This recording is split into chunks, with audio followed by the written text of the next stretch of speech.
My name is Ryan Mitchell.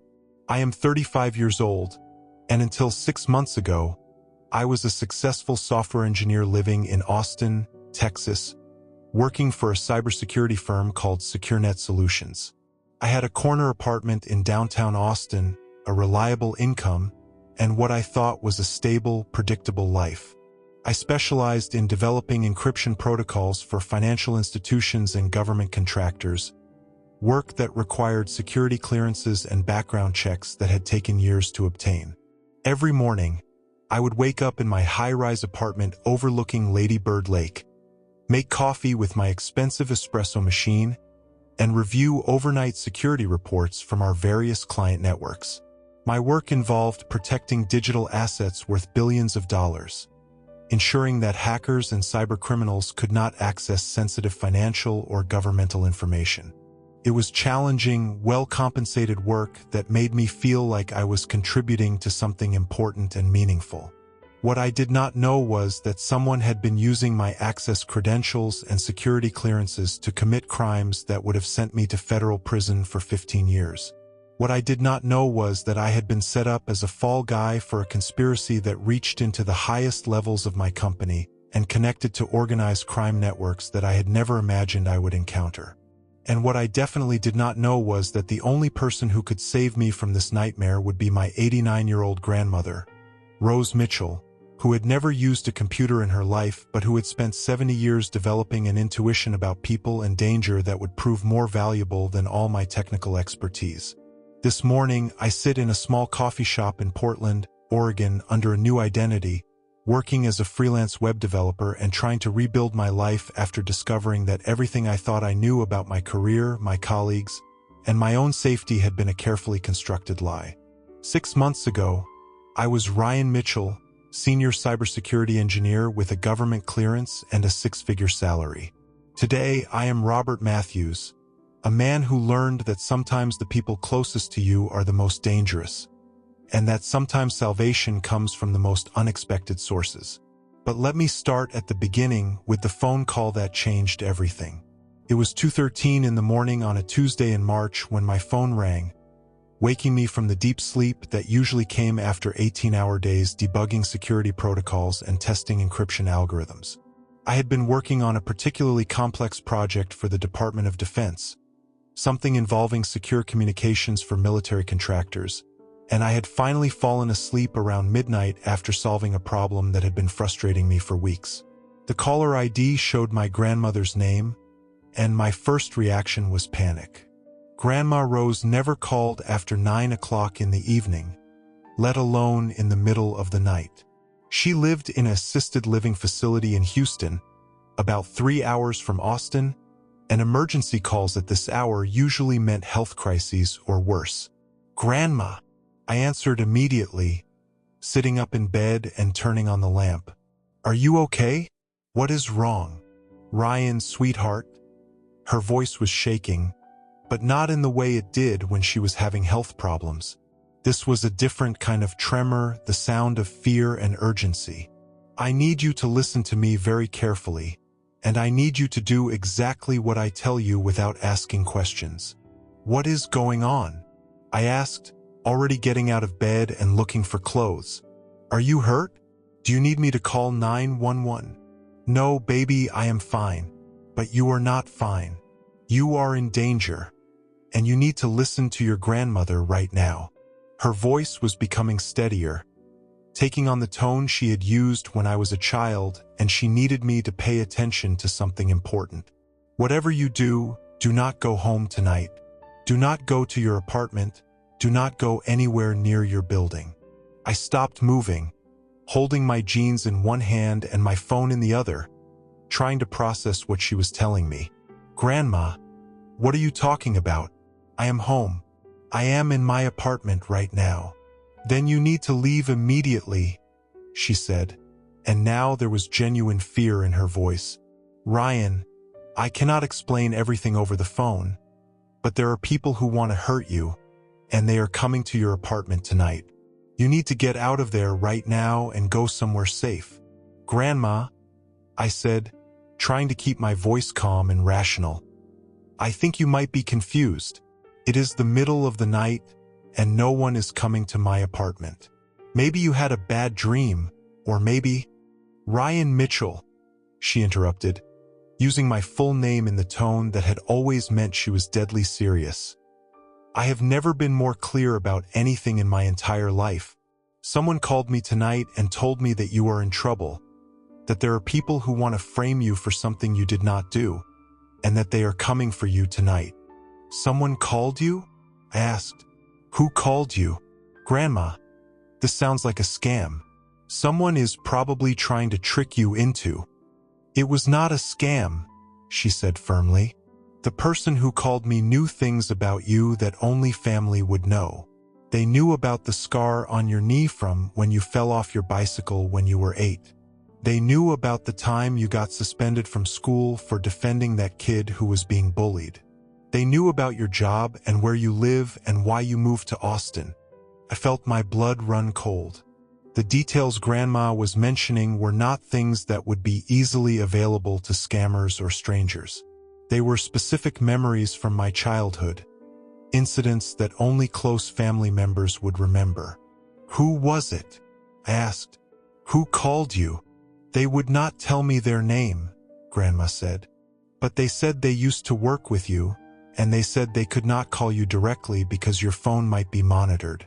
They said the only way to warn you was to call someone you trusted, someone who would make sure you stayed safe.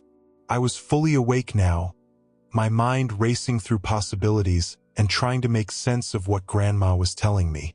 I worked in cybersecurity, so I understood that corporate espionage and professional threats were real possibilities. But the idea that someone was coming to my apartment in the middle of the night seemed like something from a movie, not something that happened to software engineers in Austin, Texas. What exactly did this person tell you? I asked, walking to my bedroom window and looking down at the street below my building. They said that people at your company have been using your computer access to do illegal things, Grandma said. They said that you are going to be blamed for crimes you did not commit, and that law enforcement is coming to arrest you tonight. As she said those words, I saw something that made my heart stop. 3 black SUVs were parked on the street below my building, vehicles that had not been there when I went to bed 2 hours earlier. Grandma, I whispered, moving away from the window. There are cars outside my building, cars that were not here before. Then you need to leave right now, she said urgently. Is there another way out of your building? Can you get to your car without going through the front entrance? I lived on the 15th floor of a high-rise apartment building with only 2 exits, the main lobby and an emergency exit that led to the parking garage. If people were waiting for me in the lobby, the garage might be my only option. I can try to get to the parking garage, I said, quickly putting on clothes and grabbing my laptop and phone charger. But Grandma, if what you are saying is true, if law enforcement really is coming to arrest me, then running away will only make me look guilty. Baby, Grandma said, and her voice was gentler now. Sometimes looking guilty is better than being dead. The person who called me said that the people behind this will not hesitate to hurt you to keep you from talking about what you have seen. What I have seen? I asked. Grandma, I do not understand what you mean. What have I supposedly seen? I do not know the details, she admitted. But they said you have been working on something that could expose corruption in your company, and that powerful people want to make sure you cannot reveal what you know. I thought about the project I had been working on, the Department of Defense contract that involved developing secure communications for military contractors. It was classified work, but it was also routine cybersecurity development, nothing that seemed controversial or dangerous. But as I thought about it more carefully, I realized that my access to the client networks and security protocols would give me the ability to see financial transactions, communication logs, and other data that might reveal illegal activities if anyone at my company was using our security clearances for criminal purposes. Grandma, I need to go, I said, grabbing a backpack and stuffing it with essential items. Laptop, phone, charger, wallet, a change of clothes. But where am I supposed to go? If law enforcement really is looking for me, I cannot just check into a hotel or go somewhere obvious. Come to Houston, she said immediately. Come to me. I have a plan. I cannot involve you in this, I protested.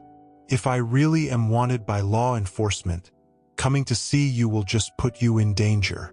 Ryan, Grandma said, and now her voice carried the authority of someone who had lived through the Great Depression, World War II, and 8 decades of life experience. I have been taking care of this family for longer than you have been alive. I know how to keep people safe, and I know how to deal with situations that seem impossible. Trust your grandmother and come to Houston. I could hear voices in the hallway outside my apartment, low conversations that sounded official and organized. It was 2:30 in the morning, and there was no innocent reason for multiple people to be on my floor at this hour. Okay, I whispered into the phone, moving toward my apartment's back door that led to a service hallway. I am leaving now. I will drive to Houston and call you when I get there. Be careful, sweetheart, Grandma said. And Ryan, do not use your credit cards, do not call anyone you work with, and do not go anywhere that you would normally go. If someone has been watching you, they will know your patterns. After we hung up, I spent 30 seconds standing in my apartment, trying to decide if I was making a terrible mistake by listening to what might be the confused fears of an elderly woman, or if I was making the smartest decision of my life by trusting someone who had never steered me wrong. The decision was made for me when I heard a key turning in my front door lock. Someone was entering my apartment with a key at 2:30 in the morning without knocking or announcing themselves. No legitimate law enforcement operation would begin by illegally entering a suspect's home without a warrant or probable cause. I grabbed my backpack and moved as quietly as possible toward the service door that led to the back hallway. Behind me, I could hear voices in my living room, multiple people searching through my belongings and talking in hushed tones about where I might be and what they needed to find. The service hallway was dark and empty, used primarily by maintenance workers and emergency personnel. I made my way to the emergency stairwell and began the long climb down 15 floors, every step echoing softly in the concrete space. By the time I reached the parking garage level, my heart was pounding from adrenaline and exertion, but I had not encountered anyone else in the stairwell. My car was parked in the far corner of the garage, and I approached it carefully, watching for signs of surveillance or people waiting in other vehicles. The garage appeared empty, but I could not shake the feeling that I was being watched.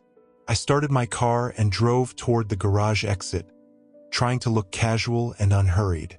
As I reached street level, I could see that the 3 black SUVs were still parked outside my building, and now there were also police cars with flashing lights surrounding the main entrance. Whatever was happening, it was big enough to require a significant law enforcement response, and Grandma had somehow known about it hours before it happened. I drove through downtown Austin, taking a circuitous route toward Interstate 35, and trying to process the reality that my life had completely changed in the span of 30 minutes. 3 hours earlier, I had been a successful software engineer with a security clearance and a stable career. Now I was apparently a fugitive, driving through the night toward Houston because my 89-year-old grandmother had received a mysterious phone call that may have saved my life. The drive to Houston takes about 3 hours under normal circumstances, but I took back roads and avoided major highways, stretching the journey to nearly 5 hours. I stopped twice for gas, paying with cash and trying to avoid security cameras that might record my license plate or my face. By the time I reached Houston, the sun was rising, and I was exhausted from the stress and the sleepless night. Grandma Rose lived at Sunset Manor, an assisted living facility in a quiet suburb northwest of the city. I had visited her there dozens of times over the years, but I had never arrived in the middle of a crisis that I did not fully understand. I parked in the visitor's lot and called Grandma from my cell phone, suddenly paranoid about who might be monitoring my communications. "I am here," I said when she answered, "but I am not sure I should come up to your room. If someone is really looking for me, being seen here might put you in danger." "Room 237, Grandma said. "Take the service elevator near the kitchen entrance. I have been waiting for you." The service elevator was used by staff and delivery personnel, less visible than the main elevators that guests and family members normally used. I made my way to the second floor and found room 237, knocking softly on the door. Grandma Rose opened the door immediately, as if she had been standing there waiting for me. At 89, she was still sharp and alert, though her arthritis had slowed her movements and her hearing was not what it used to be. But looking at her face that morning, I saw the intelligence and determination that had carried her through decades of challenges and hardships. "Come in, sweetheart," she said, closing the door behind me and giving me the kind of hug that only grandmothers can provide. "You look terrible. When did you last eat something?"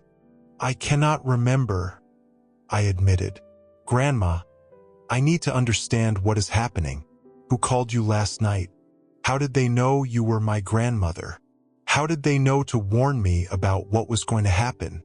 Grandma led me to her small kitchenette and began making coffee and toast, the same breakfast she had made for me countless times during childhood visits. "Sit down and eat something first," she said. "Then we will talk about everything." As I ate, Grandma told me more about the phone call she had received around 11 o'clock the previous evening. "The voice was familiar," she said, "but I could not place it at first.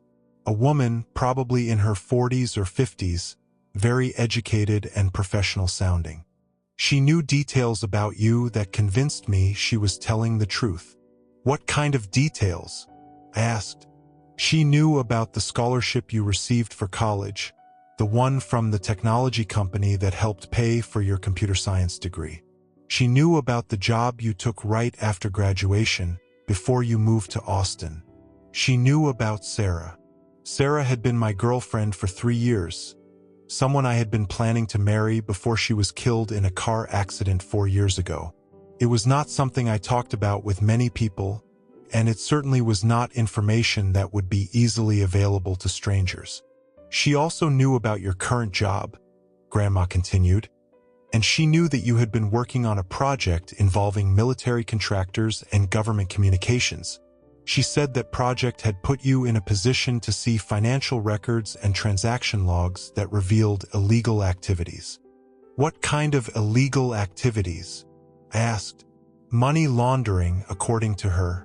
She said that people at your company have been using their access to government and military networks to facilitate financial transactions for organized crime groups. Millions of dollars moving through systems that are supposed to be secure and monitored." I thought about the project I had been working on, the secure communications platform for Department of Defense contractors. My role involved testing the security protocols and ensuring that financial transactions within the system could not be intercepted or manipulated by outside parties. But if someone with administrative access wanted to use the system for unauthorized purposes, they would need technical expertise to cover their tracks and make the transactions look legitimate. They would need someone with my level of access to unwittingly provide cover for their activities. "Did this woman say why she was warning me?" I asked. "If she knew about illegal activities at my company, why did she not go to law enforcement herself?" Grandma poured herself a cup of coffee and sat down across from me at her small dining table.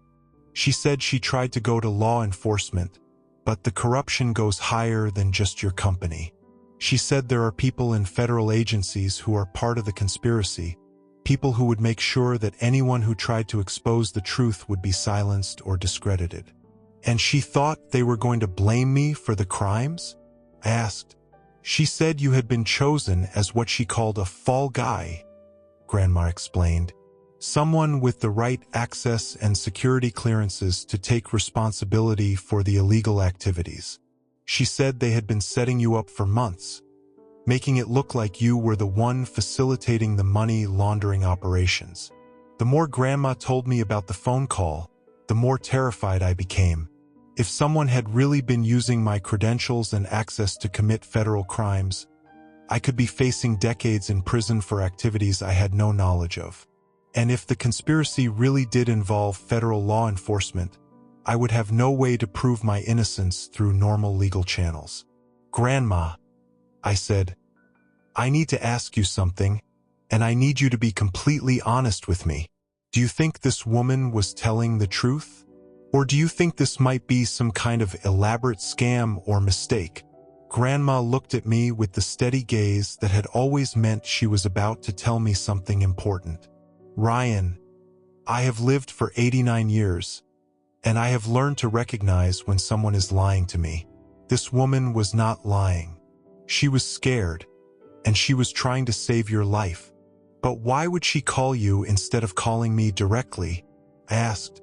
She said your phone and computer were being monitored, and that calling you directly would alert the people who were setting you up. She said calling me was the only way to warn you without exposing herself or compromising her own safety. I finished my coffee and tried to think through my options. If I was really wanted by law enforcement, I could not stay in Houston indefinitely. But I also could not return to Austin or resume my normal life until I understood what I was being accused of and who was behind the conspiracy. Grandma, do you have any idea who this woman might be? I asked. Did her voice sound familiar at all? That is the strange thing, Grandma said. After I hung up the phone, I kept thinking about her voice, and I realized that I had heard it before. Not recently, but sometime in the past few years. Where would you have heard it? I asked. I think it might have been someone from one of your company parties or events, Grandma said. You know how you used to invite me to those holiday parties and office barbecues? I think I might have met this woman at one of those gatherings. I thought back to the various SecureNet Solutions social events that I had attended over the past few years, trying to remember which colleagues I had introduced to Grandma. There had been several occasions when she had visited Austin and I had brought her to company events, proud to show off my sharp, funny grandmother to my coworkers. Do you remember anything specific about her? I asked.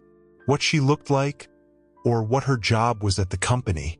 Not clearly, Grandma admitted, but I remember thinking she was very intelligent and seemed genuinely interested in talking with me about my family and my life, not just making polite conversation, but really listening to what I had to say.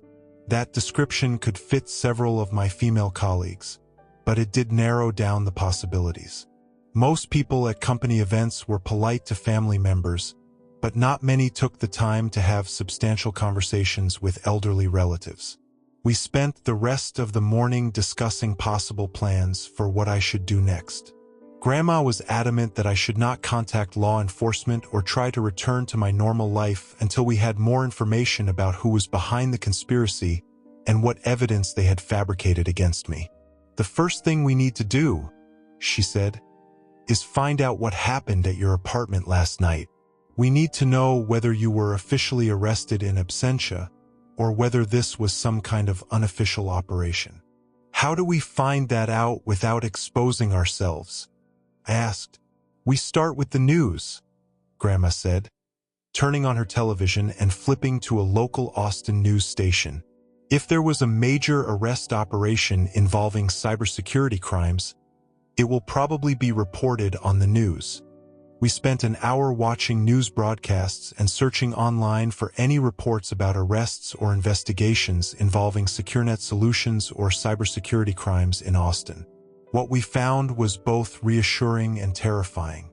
There had been no official arrest warrants issued for me, and no public announcements about investigations involving my company. But there had also been no reports about the law enforcement activity that I had witnessed outside my apartment building. That suggests that whatever happened last night was not an official police operation, Grandma observed. Official arrests get reported to the media. Unofficial operations stay out of the news. So who were those people in my apartment? I asked. If they were not law enforcement, who had keys to my building and my apartment? Corporate security, maybe, Grandma suggested, or private investigators working for someone who wanted to search your apartment and plant evidence without involving official law enforcement. The idea that someone had illegally entered my apartment to plant evidence was terrifying, but it also made strategic sense. If the goal was to frame me for financial crimes, they would need to establish a clear trail of evidence linking me to the illegal activities. And if they could plant that evidence in my apartment and on my computer, they could present it to law enforcement as justification for an official investigation.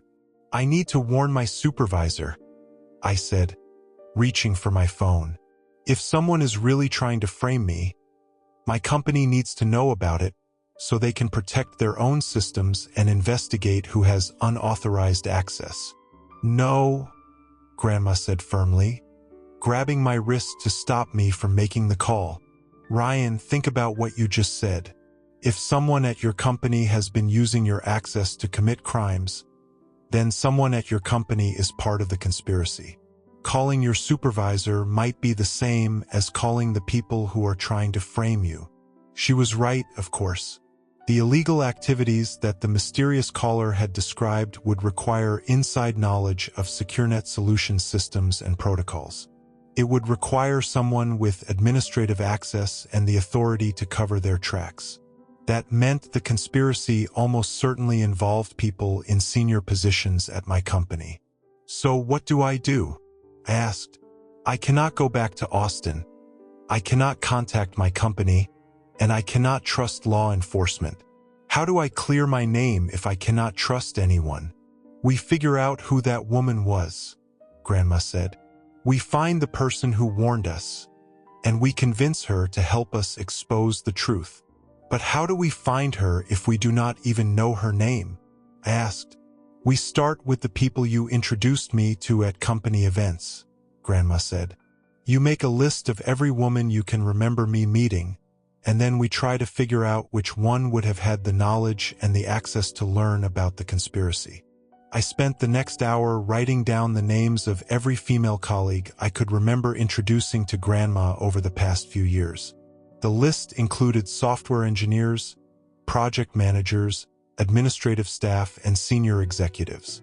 Some of them would have had access to the financial systems and government contracts that were supposedly being used for money laundering, but others would not have had that level of clearance. Tell me about each of them, Grandma said, looking at the list. Not just their jobs, but what kind of people they seem to be. Who would have the conscience to risk their own safety to warn someone they barely knew? I went through the list one by one, describing what I knew about each colleague's personality, professional responsibilities, and personal circumstances. Some of them were dedicated employees who seemed genuinely committed to the company's mission of protecting cybersecurity. Others were more focused on career advancement and personal success. When I got to the name Linda Chun, Grandma stopped me. Tell me more about her, she said. What does she do at your company? Linda is the Director of Financial Compliance, I said. She is responsible for monitoring financial transactions and ensuring that all money movements through our systems comply with federal regulations and client contracts. And what is she like as a person? Grandma asked. Very smart, very detail-oriented. She has a background in forensic accounting and worked for the FBI before joining SecureNet Solutions. She is also... I paused, remembering something about Linda that I had not thought about in years. She is also someone who has always seemed genuinely concerned about ethical issues. I remember her raising questions in meetings about whether certain client contracts were appropriate and whether we were doing enough to ensure our systems were not being misused. And did you introduce me to her at a company event? Grandma asked. Yes, at the holiday party 2 years ago. You talked with her for a long time about her family and her background in law enforcement. I remember thinking it was nice that someone took the time to have a real conversation with you instead of just making small talk. Grandma nodded slowly. I think Linda Chun might be our mysterious caller. How can we be sure? I asked. "We cannot be sure without talking to her directly," Grandma said. "But her job would give her access to the financial information that would reveal money laundering activities. Her background in law enforcement would make her aware of how conspiracies work and how evidence gets fabricated. And her personality, based on what you have told me and what I remember from meeting her, suggests she would be the type of person to risk her own safety to warn someone about danger." "But how do we contact her without exposing ourselves?" I asked. "If Linda really is the person who warned us, then she is also at risk. Calling her directly could put both of us in more danger." Grandma thought about this for several minutes, her fingers drumming on the table in the way they did when she was working through a complex problem. "We need a secure way to communicate with her," she said finally. "Something that cannot be monitored by the people who are trying to frame you." "Like what?" I asked. "Old-fashioned methods," Grandma said with a slight smile. "Methods that do not involve phones or computers or anything that can be electronically monitored." Over the next several hours, Grandma and I developed a plan for contacting Linda Chun without revealing our location or exposing ourselves to surveillance. It was a plan that relied on Grandma's decades of life experience and her understanding of how to communicate covertly in situations where normal channels could not be trusted. The plan was this. Grandma would write a handwritten letter to Linda at her home address, using personal details from their conversation at the holiday party to prove that the letter was genuine.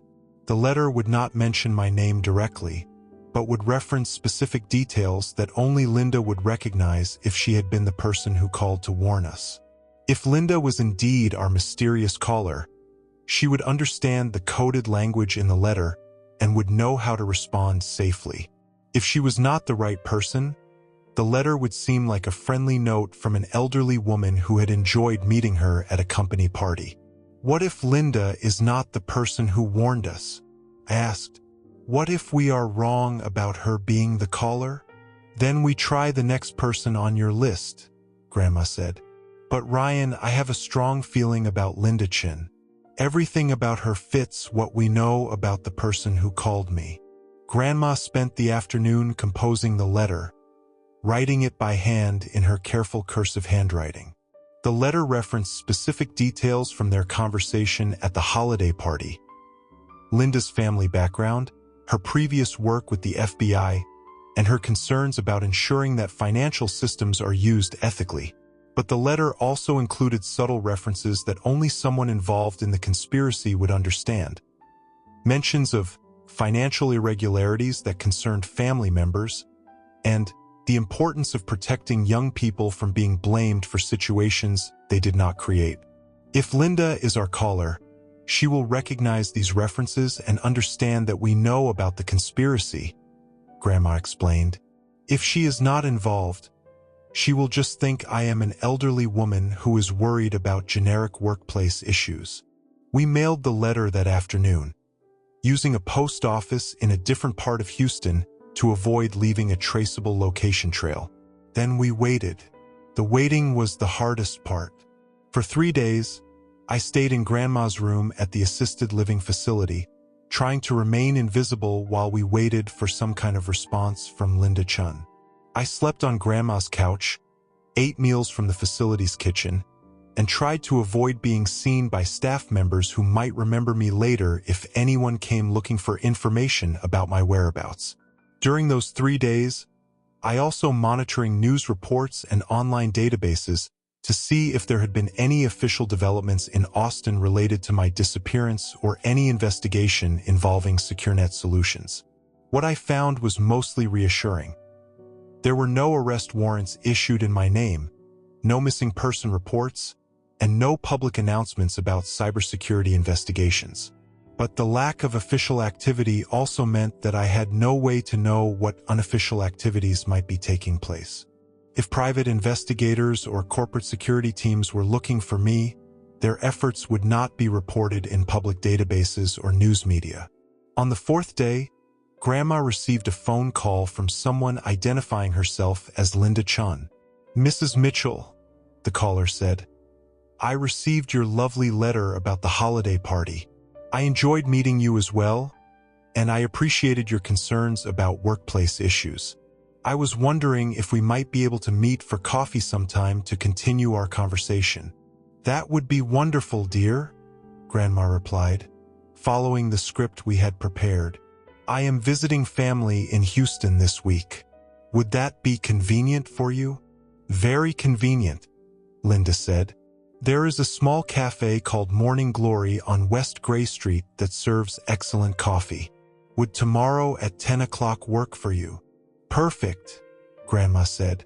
I will see you there. After they hung up, Grandma turned to me with a satisfied expression. That was definitely the voice from the phone call that night. Linda Chun is our mysterious caller. The next morning, Grandma and I drove to the Morning Glory Cafe, a small independent coffee shop in a quiet residential neighborhood. I stayed in the car while Grandma went inside, watching the area for signs of surveillance or suspicious activity. Through the cafe's front window, I could see Grandma sitting at a corner table with a woman in her 40s who matched my memory of Linda Chen. Professional appearance, intelligent demeanor, and the kind of careful alertness that suggested she was constantly evaluating her surroundings for potential threats. They talked for about 30 minutes, their conversation appearing casual and friendly to anyone who might be observing.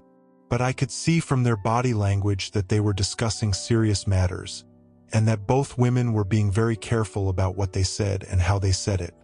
When Grandma returned to the car, she had a manila envelope tucked under her arm and an expression that combined relief with concern.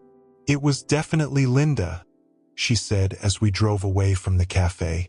She is the one who called to warn us, and she has been trying to find a safe way to expose the conspiracy ever since. What did she tell you? I asked. Everything, Grandma said, handing me the manila envelope. Names, financial records, evidence of the money laundering operations, and documentation of how they were planning to frame you for the crimes. I opened the envelope and found dozens of pages of financial reports, email communications, and internal company documents that painted a clear picture of a sophisticated criminal conspiracy involving several senior executives at SecureNet Solutions and their connections to organized crime groups. According to Linda's evidence, my supervisor David Harrison and the company's chief financial officer Michael Rodriguez had been using our government contracts and security clearances to facilitate money laundering operations for drug trafficking organizations and other criminal enterprises. They had been moving millions of dollars through supposedly secure government financial systems, using our cybersecurity protocols to hide the illegal transactions from federal oversight. The plan to frame me had been in development for over 6 months. Harrison and Rodriguez had been systematically using my access credentials to conduct unauthorized financial transactions, creating a digital trail that would make it appear I was the one facilitating the money laundering operations. They had also been planting fabricated evidence in my computer systems and work files, documents that would make it look like I had been communicating with criminal organizations and receiving payments for my assistance with their financial activities. Linda said they were planning to let the evidence accumulate for another month or 2, Grandma explained, then tip off federal investigators about your supposed involvement in the money laundering. By the time you were arrested, there would be so much fabricated evidence that proving your innocence would be nearly impossible. But why me? I asked. Why choose me as the fall guy instead of someone else? Because you had the right level of access and security clearances to be believable as someone who could facilitate these kinds of operations, Grandma said. But you also had a reputation as a dedicated employee who would never be suspected of criminal activity until the evidence became overwhelming.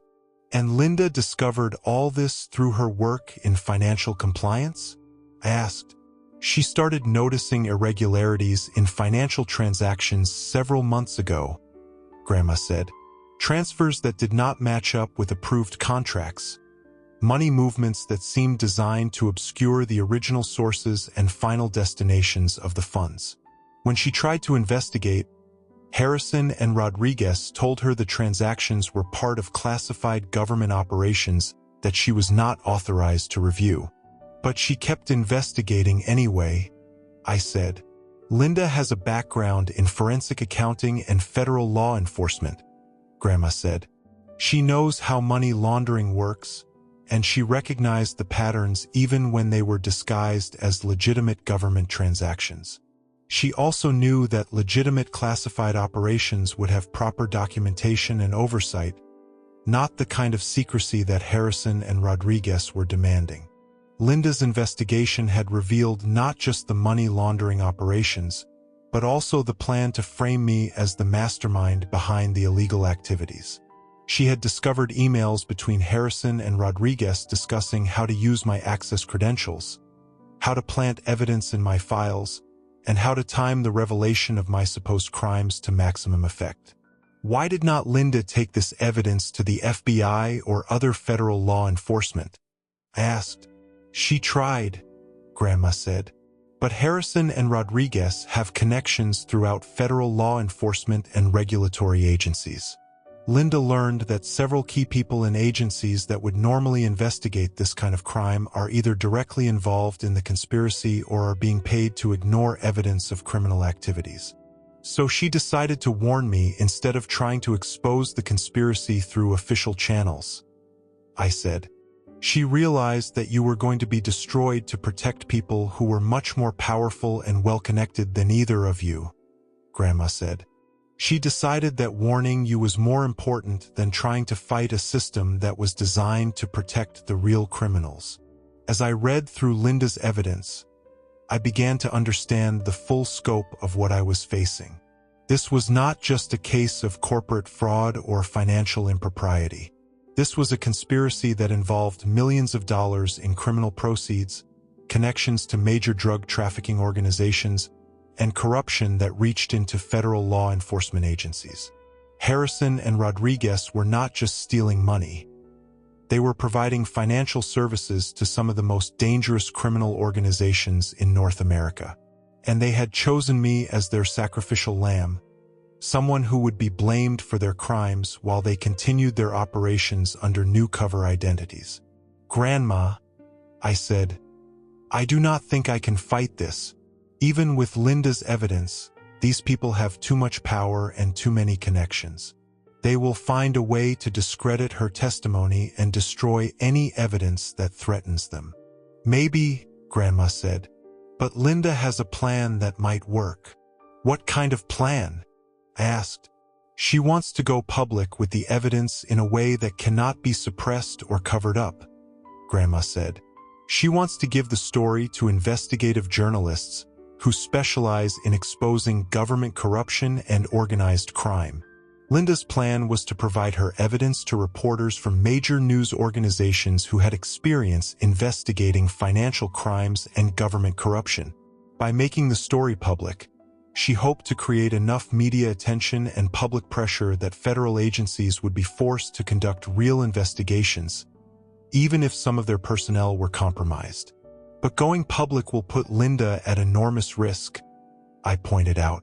If Harrison and Rodriguez are really connected to organized crime, they will not hesitate to hurt anyone who threatens their operations. Linda understands the risks, Grandma said, but she also understands that the alternative is allowing innocent people like you to be destroyed, while criminals continue to operate with impunity.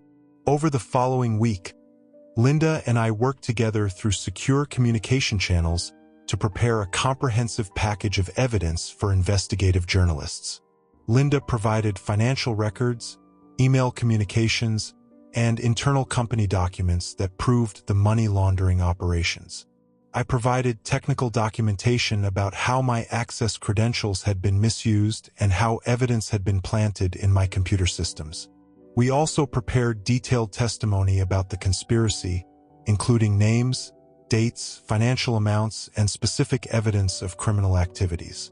Our goal was to make the case so compelling and well-documented that no one could dismiss it as a conspiracy theory or a disgruntled employee's revenge fantasy.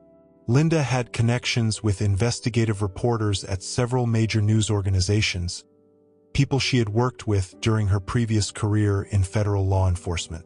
She was confident that at least one of them would be willing to investigate the story if we could provide sufficient evidence to justify the risks of challenging powerful people. The story broke on a Thursday morning, simultaneous front-page investigations in the Washington Post and the Wall Street Journal, with additional coverage on major television networks and online news sites. Cybersecurity firm used government contracts to launder criminal proceeds, read the Washington Post headline. Federal contractors facilitated millions in drug money transfers, announced the Wall Street Journal. The articles detailed everything: the money laundering operations, the connections to organized crime, the plan to frame me as a scapegoat, and the corruption within federal agencies that had allowed the conspiracy to continue undetected for years. Harrison and Rodriguez were arrested within hours of the story's publication, charged with money laundering, conspiracy, fraud, and violations of federal security regulations. Several federal agents and regulatory officials were also arrested or placed on administrative leave pending investigations of their connections to the conspiracy.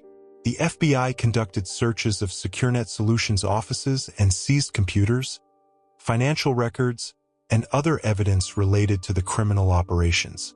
Within a week, the company's government contracts were suspended, and several major clients terminated their relationships with the firm. Linda Chun was placed in federal protective custody as a key witness in the prosecution of the conspiracy. Her courage in exposing the criminal activities made her a target for retaliation, but it also made her a hero to law enforcement officials who were committed to rooting out corruption in their own agencies. As for me, I was officially cleared of any involvement in the criminal activities within 2 weeks of the story's publication. Federal investigators confirmed that my access credentials had been misused without my knowledge, and that evidence had been planted in my computer systems to frame me for crimes I had not committed. The vindication felt good, but it also came with the realization that my career in cybersecurity was effectively over. SecureNet Solutions had ceased operations, my security clearances had been revoked pending investigation, and my professional reputation had been damaged by association with the scandal. But Linda's investigation had also revealed something unexpected. The conspiracy had been much larger than just my company, and there were several other cybersecurity firms and government contractors involved in similar criminal activities.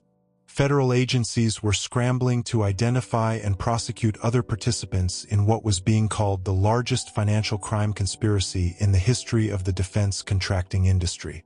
This created opportunities for ethical cybersecurity professionals who could help clean up the mess and rebuild systems that had been compromised by criminal activities.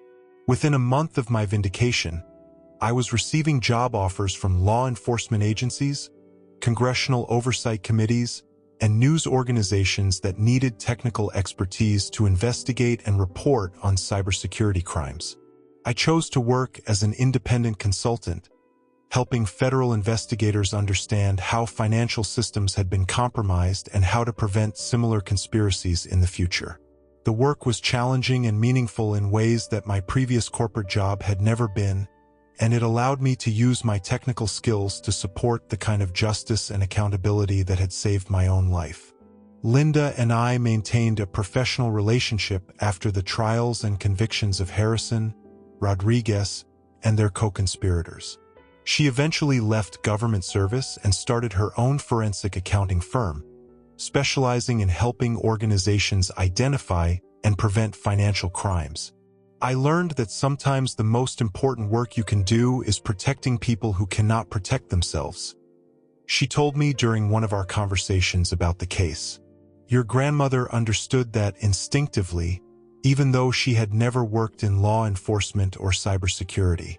She knew that warning you was more important than following normal procedures or protecting her own safety.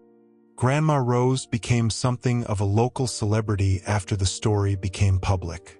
News organizations wanted to interview the elderly woman who had helped expose a major criminal conspiracy, and she enjoyed the attention while maintaining her characteristic humility about her role in the case. "I just did what any grandmother would do," she told reporters. "When someone you love is in danger, you do whatever it takes to keep them safe." But I knew that Grandma's actions had been much more than typical grandmotherly concern. She had recognized danger that I had missed, trusted her instincts when the situation seemed impossible to believe, and developed a plan for finding the truth when normal channels could not be relied upon. Most importantly, she had taught me that sometimes the people who seem most powerless, elderly relatives who do not understand technology, whistleblowers without political connections, ordinary citizens facing powerful conspiracies, are actually the ones with the most strength and courage when it matters most. 6 months later, I am still working as an independent cybersecurity consultant, still helping federal agencies and news organizations investigate financial crimes and government corruption. I live in Portland now, under my original identity, but with a much better understanding of how dangerous the world can be for people who accidentally discover inconvenient truths. I talk to Grandma Rose every week, often about work and family, but sometimes about the night she saved my life with a phone call that seemed impossible to believe. She is 90 years old now, still sharp and still interested in my work, though she jokes that she hopes never again to receive mysterious phone calls in the middle of the night. "Once in a lifetime is enough for that kind of excitement," she tells me. "But I am glad we listened to that woman who called to warn us. I am glad we trusted each other enough to do something that seemed crazy but turned out to be exactly right." If you have ever been in a situation where someone warned you about danger that seemed impossible to believe, if you have ever had to choose between trusting your instincts and following conventional wisdom, if you have ever discovered that the people closest to you were not who you thought they were, then you understand why Grandma's midnight phone call changed everything for me. Sometimes the most important warnings come from unexpected sources. Sometimes the people who seem least qualified to understand complex situations turn out to have insights that escape experts and professionals. Sometimes trusting the instincts of someone who loves you is more valuable than trusting the expertise of someone who is trying to manipulate you. Most importantly, sometimes the courage to ask for help and the wisdom to listen to warnings can be the difference between becoming a victim and exposing the truth that sets everyone free. If there is one thing I want people to take away from this story, it is that the people who care about you often see dangers that you miss, especially when you are too close to a situation to recognize the warning signs. The elderly relative who seems paranoid, the friend who thinks your boss is untrustworthy, the colleague who questions whether your company's activities are entirely legal, these people might be seeing something that your professional training and daily routines have made invisible to you. Trust the people who love you, even when their warnings seem impossible to believe. Listen to the voices that are trying to protect you, even when following their advice requires you to make decisions that seem irrational or extreme. And remember that sometimes the most powerful conspiracies can be defeated by the simplest acts of courage. An elderly woman making a phone call, a compliance officer risking her career to document criminal activities, a grandson trusting his grandmother's instincts even when logic suggested she might be wrong. Before you go, I want to encourage you to subscribe to this channel if this story resonated with you. Share it with someone who might need to hear about the importance of listening to warnings from people who care about you, even when those warnings seem impossible to believe. And if you have elderly relatives or family members who sometimes worry about your safety in ways that seem excessive or paranoid, consider the possibility that their life experience might be giving them insights that your professional training has not provided. Sometimes the people who have lived the longest have the best understanding of how quickly dangerous situations can develop and how important it is to trust your instincts when something feels wrong. The people who love you are often your best early warning system for dangers that you are too close to see clearly. Listen to them, even when their concerns seem unlikely or inconvenient. You might discover that their intuition is more valuable than all the expertise and professional knowledge in the world. Thank you for walking this journey with me. Before you go, I have left 2 more stories here on your screen. both from men who discovered that the warnings they almost ignored turned out to be the keys to their survival and success. Click on whichever one calls to you. And if you want to join our community of people who understand the importance of listening to the wisdom of those who love us most, that notification bell is your invitation. Until tomorrow, remember, the people who care about you see dangers that you might miss, and their warnings could save your life.